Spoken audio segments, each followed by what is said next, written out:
Hello everybody, my name is Hannah and I am the creator here at Bookshelvish. Today we're going to be talking about every single book that I read in the month of March.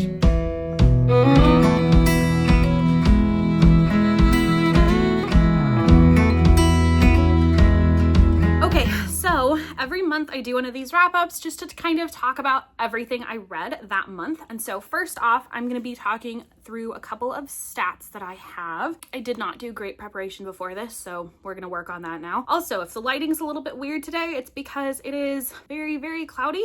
And so I feel like the light keeps going in and out. I'm doing this in front of a window, so heads up. Hopefully you'll be able to see some of these in this corner when I edit on the back end. I read 15 books this month. That's a bit less than I've been aiming to read, but I feel like I was in a bit of a reading slump, at least at the start of the month, and then we were really busy this month, so I just didn't have enough time to get to things that I really wanted to. But I also did read a couple of really long books this month, so I feel like that also always throws off my numbers. My highest moods, not surprising, were emotional, adventurous, mysterious, dark, and hopeful, which feels like a little bit of an oxymoron, but there we go. Those are usually pretty high moods for me too. I read a majority 79% medium paced, followed by 14% fast paced, 7% slow. I barely ever read slow paced books. I just feel like I don't want to. Page numbers, 67% were between 300 and 499. 7% were less than 300. I think I only have one novella in here that was less than that. And then 37% were 500 plus pages. I read 100% fiction. I did pull a nonfiction book on my TBR for March, and it's just one of the ones I did not get to. So, and then my genres were highest were romance and fantasy, tied for 10. I had 4 contemporary, 1 young adult, and 1 historical. So all pretty much within my usuals. And then format, this is interesting. So I have a third digital, a third audio, and a third print, which I don't think they've ever been exactly equal like that, but that means I had 5 of each, which I'm pretty happy with. As far as ratings, I had 3 5 stars, but that was counting 1 reread. So really it's 2 new 5 stars, 8 4 stars, 2 3 stars, and 2 2 stars. So it's a pretty good spread. My average rating was 3.8, so I feel like that is generally positive. I read 6,429 pages. So let's just pop right into it. We're just gonna go through these. I'm gonna tell you what I rated it and a little bit about my reading experience, but beyond that, not a whole lot. So first one I read this month, A Fate of Wrath and Flame by K.A. Tucker. I really liked this book. I feel like a lot of people said it was super slow moving in the beginning. It does include a memory loss trope, so I feel like for a lot of the book, you're just trying to get your bearings because the narrator isn't even reliable since she doesn't even know what's going on. So that was a little bit tricky, but I do think there were enough plot twists and stuff at the end that I'm really excited about continuing on with this series, and I do plan to do that in April. So I would really recommend this one. It's super different. I feel like K.A. Tucker is one of the few authors that I've seen write across a bunch of different genres and do a great job with all of them. So I don't think this beats the Simple Wild series for me, but almost nothing beats the Simple Wild series for me. It's probably my top romance series ever. Obviously a bit difficult to get up there with this, but this has a ton of potential. The series is 4 books long. We'll see where it goes. And that was 4 stars. I think I said that. Next, I read Marvelous by Molly Greeley. I did this one I think exclusively on audio. I didn't like it. The writing itself was beautiful. This is about 16th century French court with Catherine de Medici. It's kind of one of the source materials for Beauty and the Beast, or like based on that story. A lot of the ways, and I know some of it's just the times, but that they talked about the MMC because he was extremely hairy and beast-like really bothered me, and I feel like I couldn't really get past that to enjoy the story because it was just this constant like, oh yeah, this guy, Pedro, he's a freak of nature, and then all this, and it just felt very kind of racial, and I didn't like the undertones of it, and I know that's the point. You're supposed to be uncomfortable. You're not supposed to like how he's being treated and talked about and kind of like held in this like freaky otherness that can't be touched by the rest of the court. And so I know the author did a great job kind of evoking those feelings. It made me honestly feel nauseous pretty much the whole book, and I didn't really like that. So I don't think I would recommend this book. I didn't think it was bad per se. The writing's really beautiful, but it's not one that I want to revisit, and I will be passing this book along. So that's that. And I think I gave it 2 stars. But again, that was more my experience of the book, not necessarily the book's credentials itself. So if you're interested, I would definitely still try it. It's a beautiful book. I won this in a Goodreads giveaway like years ago. So it's not even one that I like went and picked out with my own money. I can't in good faith recommend this one entirely. Next, we've got The Road of Bones by Demi Winters. This is a book of the month book. I mostly picked this one up because I got an arc of the sequel, which is also in this stack. So we'll talk about that in a little bit. This is Norse and Viking mythology inspired. It was a really unique twist on a fantasy. I had a hard time in the beginning because I felt like not a lot was happening. It's also very violent, like shockingly violent. I'm not really an especially sensitive reader, but some of the like violence that was being described, I was like, whoa, that is a lot of description.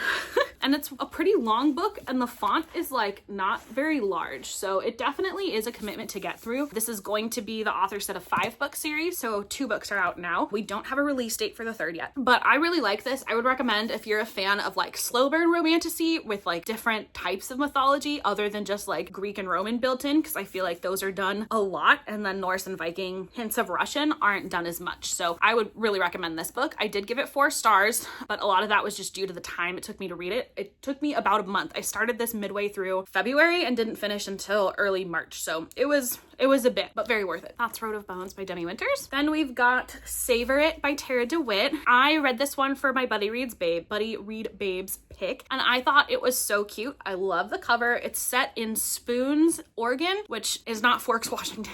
And yeah, I just thought it was a cute little small town romance. This is my first Tara DeWitt. I thought her writing was great. I would definitely read more. She signed this one at a signing event for me. I'm a big fan. I thought it was great. If you like contemporary romance, I would definitely pick this one up. I don't think it was anything that was like mind-blowing is gonna stick with me forever, but it's definitely one that I would recommend. Okay, I'll talk about these together. I finished the Sacred Stones trilogy, so Promise of Paradox number 2, Reign of Roses number 3. I gave this entire series 4 stars. Really liked these books.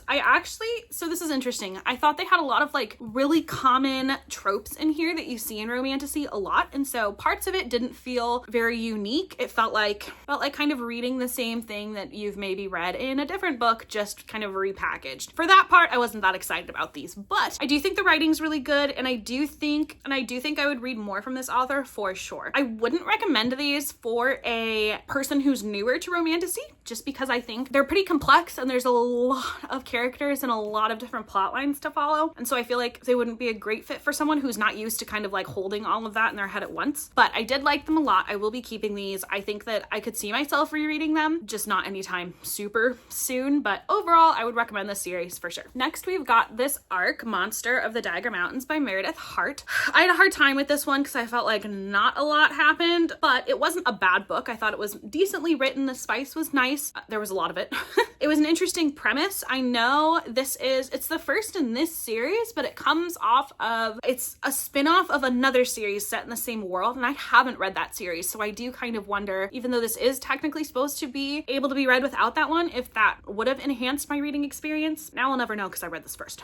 I gave this 3 stars. I would recommend it if you're looking for something a little bit different. I definitely didn't feel like it was like any other romantasy book that I've read recently, so that bodes well for it. And I do really like the cover. I think it's pretty. Obviously, ignore the Nerd Fam sticker. That's Monster of the Dagger Mountain by Meredith Hart. Next, we've got A Wilderness of Stars by Shay Earnshaw. I got this book of the month book forever ago and just never picked it up. Did this one mostly on audio. I might have said that already. It's not that I didn't like it. I just didn't have a good handle on what it was trying to be, and I think all aspects of the story suffered for it. It was a little bit romance, a little bit magical realism, a little bit fantasy, a little bit sci-fi, a little bit historical. I couldn't, it was trying to do a lot, and it was YA on top of that, so I feel like trying to like get everything all in there at once just wasn't really working out for these characters, and it meant that I didn't really care what was going on. So I'm kind of bummed. I was looking forward to this one a lot, but not every book is for every reader, so that's that. And I think I gave this one 2 stars, but again, I think it was more a my taste thing than a this book was bad type thing. If you're interested and you own it, totally read it. Next, I read Thornhedge by T. Kingfisher. This is a little novella that's a Sleeping Beauty retelling. I won't go into much more than that for fear of spoilers. I love T. Kingfisher's writing. I think it does definitely give fairy tale and not fantasy necessarily, and she was doing something super unique in this. The other book I've read by her is A Sorceress Comes to Call, which is kind of similar in the sense that it's more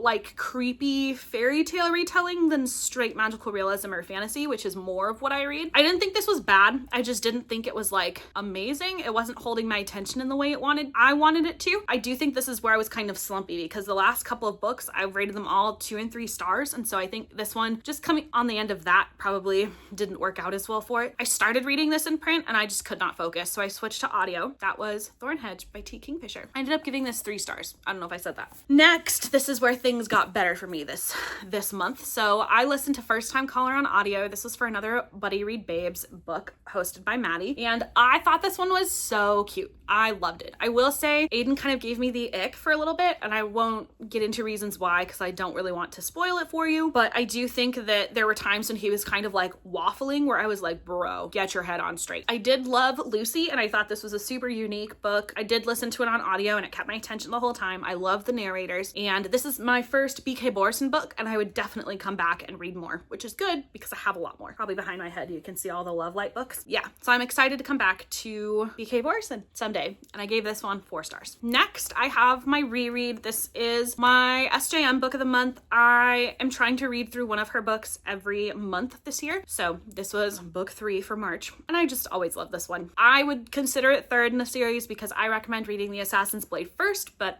you know, you do what makes you happy. And so, yeah, I had a good time reading this. Historically, this is my least favorite book in the Throne of Glass series. And to be honest, nothing that I read convinced me that it should be otherwise on this read through, but I did still enjoy it a lot. I think it's impossible to read a Sarah J. Maas book and not love it. So that's Crown of Midnight. And that was my only reread this month. I've been rereading a lot this year, and so it was kind of nice to get back into actually reading things off of my TBR. So go me. Next, we have the 4th book in the Never After series, which is Twisted. I think this is my new favorite behind Hooked. This is a dark reimagining, not retelling, reimagining, that distinction's made many times in the front, of Aladdin. And I have always loved Aladdin, so I think part of it was just me being excited about this story. But I really enjoyed it. I thought they did a great job. It felt unique. I also thought that MMC did a really good job of like being the hot parts of Jafar, which I didn't know there were many other than him being rich. So yeah, I would highly recommend this one. They are technically a series. I would read them in order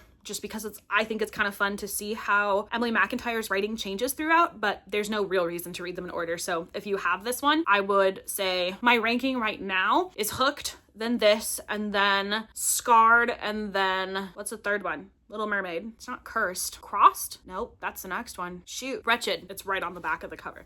Second favorite. I have high hopes for the last 2. I plan to read Crossed in May, or no, April? April's next. Crossed in April, and then Hexed in May. And that'll wrap up my entire reading of the Never After series. So I'm excited about that.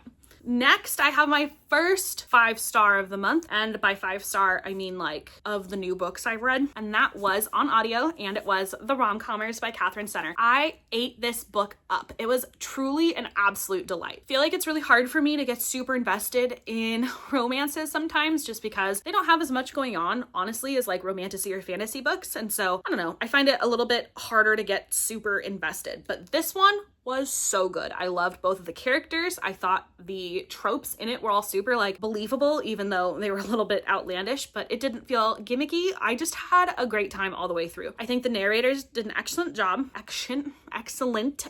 and I would recommend the audio if you are interested. This is, I think it overtook Happiness for Beginners is my favorite Catherine Center, which I never thought would happen because I connected to Happiness for Beginners on like a soul level. This, I just ate it up. It was an absolute joy. Actually delayed starting work. Well, I was like doing busy work and stuff while I was still listening to it just so that I could finish it. And I did it on audio in less than 24 hours. So this huge recommendation. Loved this one. And I hope everybody who likes romance, even sometimes, picks it up. 5 stars. And I think it's between this one and then the other 5-star that we're going to get to that would be my favorites of the month. This one, just in terms of fun reading experiences, definitely takes the cake for me. Next, I think we've officially broken out of my slump because that's going to be 2 5-stars in a row. This is Kingdom of Claw by Demi Winters. Okay, this is the sequel to The Road of Bones, which we talked about already. This book is thick and it's a commitment to read. There's a lot going on here. We get multiple point of views from this one, which we did sort of in the last one too, but they add on like new characters in this book. I loved it.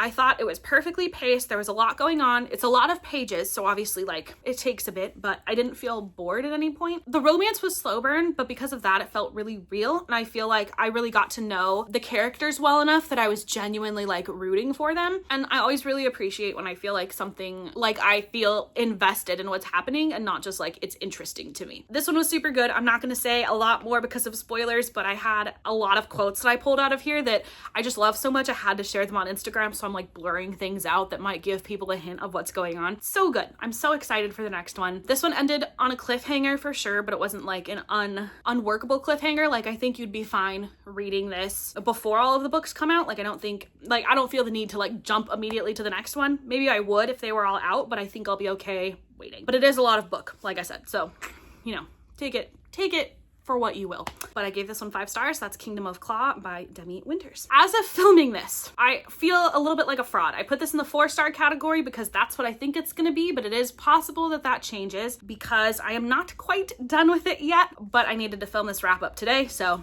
here we are. I've got about 2 hours left, so I think I'm gonna read those immediately after this. This is Heavenly Bodies by Imani Aru. This is the Fairy Loot edition of this book, and it's so pretty, so pretty. So people have said a lot about Heavenly Bodies. It's just recently gotten re-released and traditionally published. I really like this one so far. I'm not like selling my soul to it the way that some people are, but I've been really entertained the whole time. I think the writing is good. I like the characters. The world building definitely leaves something to be desired, but I think it's because the world itself is just so complex and we're supposed to be focused on the romance that maybe it doesn't go into as much detail as it could, but it does have a lot of good romantic tropes in here that I think a lot of people will really enjoy. So I'm guessing I'm gonna give this one a 4-star. A lot would have to happen, good or bad, at the very end to make me change my mind on this. I feel pretty good about it being a 4-star. And that's Heavenly Bodies by Imani Aru. So that is all of the books that I read in March.